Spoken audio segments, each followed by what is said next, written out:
Hi friends, welcome to our channel. ప్రతిరోజు ఈ సీరియల్లో ఏం జరిగిందో ముందుగా తెలుసుకోవాలనుకుంటున్నారా? అయితే మన ఛానల్ని సబ్స్క్రైబ్ చేసి పక్కనే ఉన్న బెల్ ఐకాన్ని క్లిక్ చేయండి. అప్పుడు మేము వీడియో పోస్ట్ చేయగానే అందరికన్నా ముందుగా ఈ సీరియల్ రివ్యూని మీరు తెలుసుకోవచ్చు. ఇప్పుడు చిన్ని ఇలా అంటుంటుంది స్వరూపతో, అమ్మ నిర్దోషి అని నా దగ్గర ప్రస్తుతం సాక్ష్యాలు లేకపోవచ్చు, కానీ ఆ సాక్ష్యాలు త్వరలోనే సంపాదిస్తాను అని మధు స్వరూప్తో చెప్తూ ఉంటుంది. అమ్మ ఎలాంటి నేరము చేయలేదు కాబట్టి అమ్మ నిజాయితీయే నిర్దోషిగా నిరూపిస్తుంది అని అంటుంది. నా ప్రేమలో ఉన్న నిజాయితీయే నా మహి మనసు గెలుచుకునేలాగా కూడా చేస్తుంది అని మధు చెబుతుంది. ఆ రోజు కూడా త్వరలోనే వస్తుంది. దేవా వాళ్ళు డైనింగ్ టేబుల్ దగ్గర కూర్చొని భోజనం చేస్తుండగా దేవా మ్యాడీతో రేపు ఎంగేజ్మెంట్ అని చెప్తాడు. అప్పుడు మ్యాడీ, ఏంటి డాడీ రేపేనా నా ఎంగేజ్మెంట్ అనగానే దేవా అవును అంటాడు. దేవా ఆల్రెడీ ఎంగేజ్మెంట్కి పనులు కూడా స్టార్ట్ అయిపోయినాయి అనగానే మ్యాడీ, ఇంత సడన్గా ఎంగేజ్మెంట్ ఏంటి డాడీ అని దేవాని అడుగుతుంటాడు. అది కాదు డాడీ, మీ ఇష్ట ప్రకారం పెళ్ళికి ఒప్పుకున్నా కదా, మమ్మీ ఒట్టుకు కట్టుబడి, కానీ ఇంత తొందరగా ఏంటి అని అడుగుతుంటాడు. నేను చెప్పాను కదా డాడీ, నాకు కొంచెం టైం కావాలి ప్రిపేర్ అవ్వటానికనంటే దేవా ఎందుకు ప్రిపేర్ అవ్వాలి అని అడుగుతుంటాడు. అమెరికా వెళ్ళడానికి నీకు టైం కావాలా? ప్రేమకి హద్దులు ఉండవు కానీ సహనానికి మాత్రం హద్దులుంటాయి అని దేవా అంటుంటాడు. కానీ ఆ హద్దులు దాటితే సహనం రౌద్రంగా మారే అవకాశం ఉంటుంది. చిన్ని వాళ్ళ అమ్మ మీ అమ్మని చంపిందని తెలిసి కూడా నువ్వు చిన్నప్పటి నుంచి చిన్నిని ప్రేమిస్తుంటే పెళ్లి చేసుకుంటానంటే సరే అన్నాను. కానీ నీకిచ్చిన గడువు పూర్తవుతున్నా ఆ చిన్ని ఎక్కడుందో తెలియకపోయినా నువ్వు మాత్రం ఆ చిన్నిని ప్రేమిస్తూనే ఉన్నావు. నా సహనానికి ఉన్న హద్దు కూడా చెరిగిపోయింది. అంతేకాదు, చిన్ని వాళ్ళ అమ్మ మీ అమ్మ చంపిందని తెలిసినా కూడా, చిన్ని మీద భరించలేనంత కోపం వచ్చినా కూడా శ్రేయాని పెళ్లి చేసుకోకుండా, పెళ్లికి ఒప్పుకోకుండా కాలం గడుపుకుంటూ వచ్చావు ఇప్పటి వరకు. అందుకనే నా సహనం చచ్చిపోయింది. శ్రేయాకి నీకు పెళ్ళని అనౌన్స్ చేసినా కూడా నువ్వు మాకు చెప్పపెట్టకుండా అమెరికా వెళ్ళాలని నిర్ణయించుకున్నావు. నువ్వు చేసిన ఈ పనులన్నిటికీ కేవలం నాకున్న సహనం తగ్గిపోయింది, కానీ నీ మీద ప్రేమ మాత్రం ఏమాత్రం తగ్గలేదు అని దేవా అంటుంటాడు. అందుకనే నీకు శ్రేయాకి వెంటనే పెళ్లి చేయాలని నిర్ణయించుకున్నాను. ఇప్పటి వరకు నీ లైఫ్లో ప్రతిదీ నీ ఇష్ట ప్రకారమే జరిగింది. రేపు నీ పెళ్ళైన తర్వాత కూడా ప్రతిదీ నీ ఇష్ట ప్రకారమే జరుగుతుంది. కానీ ఒక పెళ్లి మాత్రం నా ఇష్ట ప్రకారం జరుగుతుంది. వీలైనంత తొందరలో నా మేనకోడల మెళ్ళో నీ చేత మూడు ముళ్ళు వేపిస్తే గానీ నాకు మనశ్శాంతి ఉండదు అని దేవా చెప్తుంటాడు. నువ్వు నాకిచ్చిన మాట నిలబెట్టుకోలేకపోయినా నేను నా చెల్లెలకిచ్చిన మాట నిలబెట్టుకొని మీ ఇద్దరు పెళ్లి జరిపిస్తే గానీ నాకు తృప్తిగా ఉండదు. అప్పుడు మ్యాడీ, అర్థమైంది డాడీ, మీరు ఎందుకు ఇలా ప్రవర్తిస్తున్నారో నాకు బాగా అర్థమైంది అని దిగాలుగా అంటూ ఉంటాడు. కానీ నా బాధే మీరు అర్థం చేసుకోవట్లేదని మ్యాడీ అనగానే దేవా, ఏంటి నీ బాధ? శ్రేయాన్ని పెళ్లి చేసుకోవడానికి నీకు వచ్చిన బాధ ఏంటి అని గట్టిగా అరుస్తూ ఉంటాడు. నువ్వు ప్రేమించిన చిన్ని మీద ఇప్పుడు నీ కోపమే కదా ఉంది, మరి నీకు శ్రేయాన్ని పెళ్లి చేసుకోవడానికి నీకు వచ్చిన ఇబ్బంది ఏంటి అని దేవా మరోసారి గట్టిగా అరుస్తూ ఉంటాడు. కొంపదీసి మళ్ళీ ఆ చిన్నీని కానీ ప్రేమించడం మొదలుపెట్టావా అని అడుగుతుంటాడు. ఆ చిన్నీని పెళ్లి చేసుకోవాలన్న ఆలోచన నీలో ఉంది కాబట్టే శ్రేయాన్ని పెళ్లి చేసుకోవాలంటే ఇలా మాట దాటేసుకుంటూ వస్తున్నావా అని అంటాడు. మ్యాడీ కోపంగా డైనింగ్ టేబుల్ దగ్గర నుంచి లేచి ఆ చిన్ని ప్రస్తావన మళ్ళీ తీసుకురావద్దు డాడీ అని గట్టిగా చెప్తుంటాడు. చిన్నీని పెళ్లి చేసుకోవాలన్న ఆలోచన నా కళ్ళలోకి కూడా రాదు. నా తల్లి చావుకి కారణమైన హంతకురాలు కూతుర్ని ఎట్టి పరిస్థితుల్లో ఈ ఇంటికి కోడలుగా తీసుకురాలేను కూడా అని మ్యాడీ అంటుంటాడు. ఇదే నిజమైతే ఆ చిన్నిని పెళ్లి చేసుకునే ఉద్దేశమే నీకు లేకపోతే రేపు ఎంగేజ్మెంట్కి ప్రిపేర్ అవ్వు, డట్స్ ఇట్ అని దేవా ఫైనల్ చేస్తాడు. మ్యాడీ భోజనం మధ్యలోనే చేయి కడిగేస్తుంటే లోహి, అది అలా భోజనం మధ్యలోనే నువ్వు చేయి కడిగేస్తే ఏమనుకోవాలి అంకుల్ వాళ్ళు? నువ్వు ఎంగేజ్మెంట్కి ప్రిపేర్ అయ్యావు అనుకోవాలా లేదా అని అడుగుతుంటుంది లోహి. ఆ ఎంగేజ్మెంట్ ఇష్టం లేక ఇలా నిరసన తెలియజేస్తున్నావు అనుకోవాలా, ఇంకేమైనా అనుకోవాలా? ఏమనుకోవాలో డాడీకి తెలుసు, మమ్మీకి తెలుసు. మమ్మీ డాడీల వాళ్ళ మనసు ఎప్పుడు కష్టపెట్టను అని వాళ్ళకి తెలుసు అని మ్యాడీ అక్కడి నుంచి వెళ్ళిపోతాడు. దేవా, నాగవల్లి వాళ్ళ మాటే ఫలించినందుకు చాలా మనసులో ఆనందపడుతూ ఉంటారు. మధు తన ఫ్రెండ్ స్వప్న ఇద్దరు కూర్చొని మాట్లాడుకుంటూ ఉంటారు. మ్యాడీని అమెరికా వెళ్లకుండా తీసుకురాగలిగావు కానీ మళ్ళీ మరోసారి అలాంటి ప్రయత్నం చేయడని ఏంటి గ్యారెంటీ అనగానే, ఏంటి నువ్వు అనేది అని మధు అడుగుతుంటుంది స్వప్నని. స్వప్న అప్పుడు అంటుంటుంది, శ్రేయ హెల్ప్ చేస్తుందనుకుంటే రివర్స్లో చెప్పి మ్యాడీని ఇరికించింది కదా, దీనివల్ల మళ్ళీ మ్యాడీని ఎంగేజ్మెంట్కి మళ్ళీ ఇబ్బంది పెడతారేమోనన్న థాట్‌తోటి మ్యాడీ మళ్ళీ వెళ్ళిపోవడానికి ప్రయత్నించొచ్చు కదా అని మధు స్వప్నతో అంటుంటుంది. మధు అప్పుడు అలాంటి ఆలోచన రాకుండా తన మనసుని నేను పూర్తిగా మార్చేశాను అంటుంది. నాకు దాని విషయంలో ఎలాంటి టెన్షను లేదు. వీలైనంత తొందరగా అమ్మని నిర్దోషిగా నిరూపించగలుగుతానా లేదా అన్నదే నా బాధంతా ఇప్పుడు. నాగవల్లి ఆంటీ ద్వారా అసలు ఆ రోజు ఏం జరిగిందో తెలుసుకుందామని ప్రయత్నం చేస్తే కుదరలేదు. కానీ ఎలాగైనా తెలుసుకోవాలి. జరిగిన దానిలో మా అమ్మ తప్పేమీ లేదని తెలుసుకొని నిరూపించాలి అని మధు అంటుంటుంది. ఎవరినడిగితే ఆ విషయాలు తెలుస్తాయా అని ఆలోచిస్తున్నాను. నాకు ఒక ఆలోచన వచ్చింది. అది ఎంతవరకు కరెక్ట్ అనేది రేపు కానీ తెలియదు అని మధు అంటుంది. మధు అప్పుడు రేపు మనం ఒక చోటుకి వెళ్ళాలి, రేపు కొంచెం ఎర్లీగా వస్తావా అనగానే స్వప్న ఎక్కడికి వెళ్ళాలి అంటుంది. వచ్చినాక చెప్తాను, నువ్వు రేపు త్వరగా రా అని మధు అంటుంది. వస్తాను అని చెప్పి స్వప్న వెళ్ళిపోతుంది. అప్పుడు మధు మనసులో ఇలా అనుకుంటూ ఉంటుంది, త్వరగా అమ్మని నిర్దోషి అని నిరూపించి మ్యాడీకి ఉన్న అపార్థాలన్నీ తొలగించాలి అని అంటుంది. మ్యాడీ పరధ్యానంగా కూర్చొని ఆలోచిస్తూ ఉంటే వరుణ్ వచ్చి బావా అంటాడు. అప్పుడు మ్యాడీ ఏంటి బావా నా లైఫ్ ఇలా అయిపోయిందేంటి అని అడుగుతుంటాడు. అప్పుడు మ్యాడీ ఏ చిన్నీనైతే నేను పెళ్లి చేసుకోవాలనుకున్నానో, ఏ చిన్నీని వెతకటానికైతే నేను ఇండియాకి వచ్చానో ఆ చిన్ని విషయంలో ఇలా జరిగిపోయింది. మెంటల్గా ప్రిపేర్ అయ్యే వరకు శ్రేయని పెళ్లి చేసుకోకూడదని నేను శ్రేయకి జరిగిందంతా చెప్తే శ్రేయ ఏమో నన్ను ఇలా ఇరికించింది బావా, నేనేం చేయాలి ఇప్పుడు?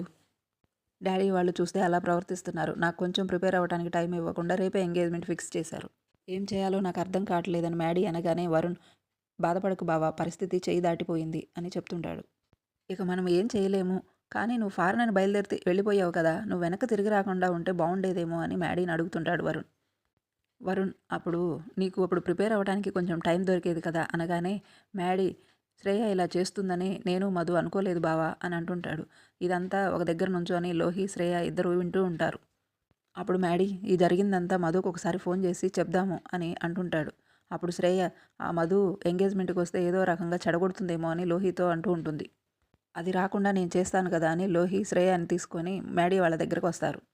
అప్పుడు లోహి ఏంటి బావమరుదులు ఇద్దరు ఏందో సీక్రెట్ మాట్లాడుకుంటున్నారు అని వాళ్ళ వైపు చూస్తూ ఉంటుంది. అప్పుడు వరుణ్ సీక్రెట్స్ ఏముంటాయి మా మధ్య అనగానే లోహి ఏమో ఆ చిన్ని గురించి ఏమైనా మాట్లాడుకుంటున్నారేమో అని అలా అన్నాను. అప్పుడు మ్యాడీ చిన్ని గురించి ఏముంది మాట్లాడుకోవడానికి అని అనగానే లోహి ఏమో ఆ చిన్ని మీద మళ్ళీ నీకు ప్రేమ మొదలైందేమో ఇందాక అంకుల్ అన్నట్లుగా అని అంటుంది. మీ అమ్మని చంపిన ఆ చిన్ని వాళ్ళ అమ్మ హంతకురాలైనా సరే నువ్వు క్షమిస్తున్నావేమో అని లోహి అంటుంది.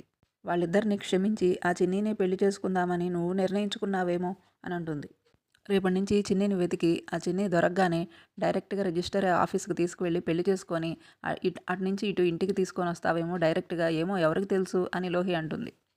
మ్యాడీ పట్టరాని కోపంతో ఫోన్ని నేలకేసి ఇసిరి కొడతాడు. నో అంటాడు. అప్పుడు మ్యాడీ అలా ఎప్పటికీ జరగదు అనగానే లోహి మనసులో ఫోన్ పగలకొట్టాడు కాబట్టి ఇక ఆ మధుకి ఫోన్ చేయలేడు అని అనుకుంటూ ఉంటుంది.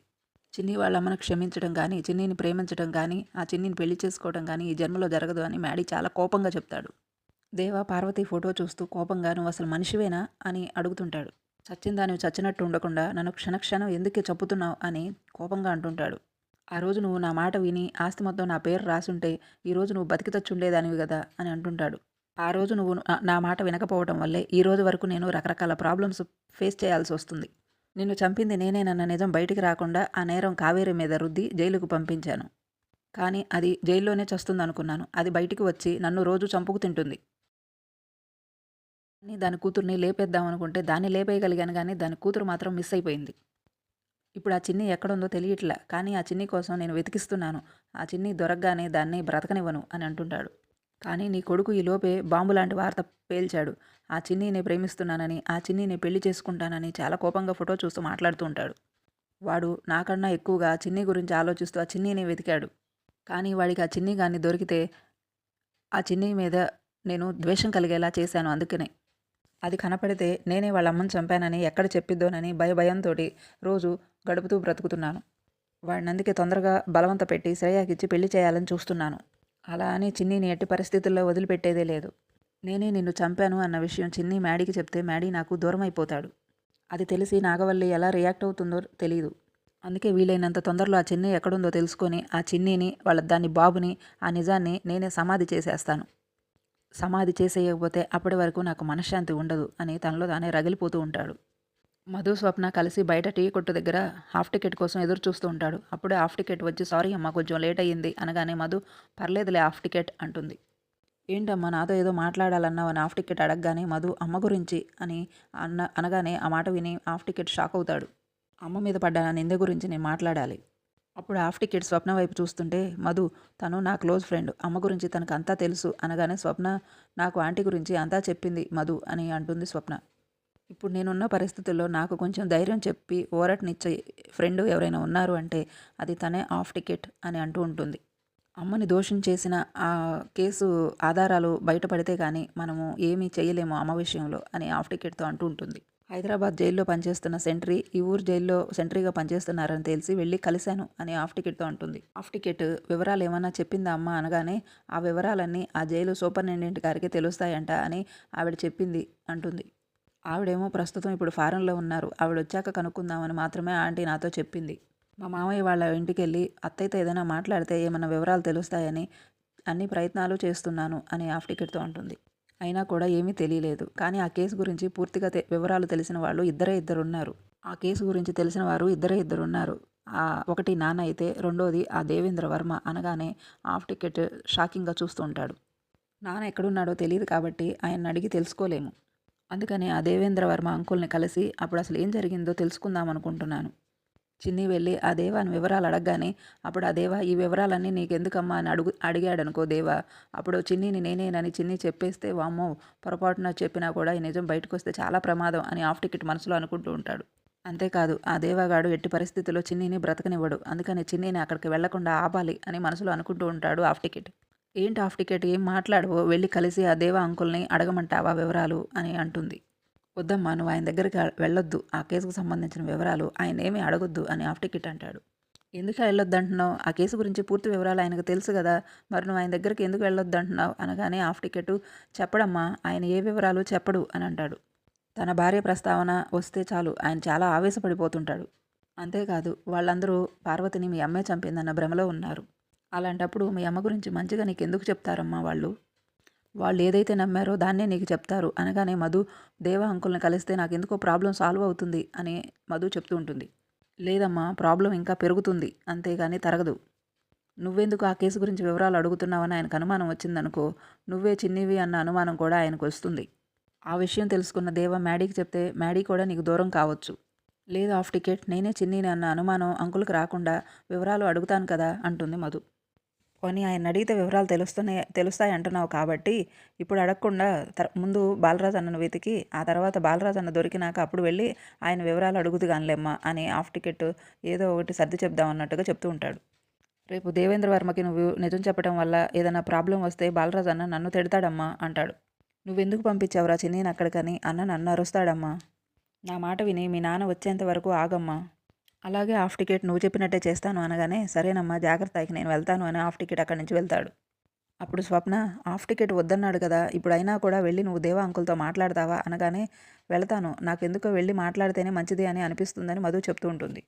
అమ్మని నిర్దోషిగా నిరూపించడానికి నాకున్న ఒకే ఒక్క అవకాశం దేవా అంకులు, అందుకనే ఆయన తప్పితే నాకెవరూ హెల్ప్ చేయరని అనిపిస్తుంది. పద వెళ్దామని స్వప్నం తీసుకొని అక్కడి నుంచి మధు బయలుదేరుతుంది. మధు వల్లే దేవా వాళ్ళ ఇంటికి వస్తూ ఉండగా ఈలోపు నాగవల్లియే మధుకి కాల్ చేస్తుంది.